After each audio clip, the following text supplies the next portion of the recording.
సకకారం అనగనగా ఒక అడవి.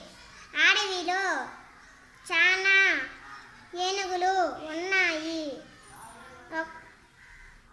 వాటి కాళ్ళ కింద పడి చాలా ఎలుకలు చనిపోతుండేవి. ఒకరోజు ఎలుక రాజు వచ్చి మాట్లాడింది. మీరు మమ్మల్ని తొక్కకుండా జాగ్రత్తగా వెళ్ళండి అని అడిగింది. మీకు అవసరమైనప్పుడు సాయం చేస్తానంది.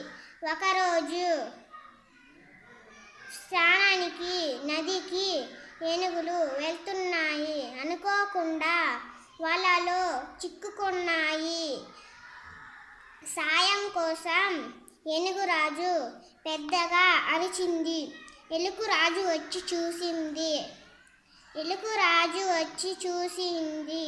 తన పరివారాన్ని పిలుచుకొని వచ్చింది. ఎలుకలన్నీ కలిసి వాళ్ళను కొరికేశాయి. ఏనుగురాజు ఎలుకలకు ధన్యవాదాలు చెప్పింది.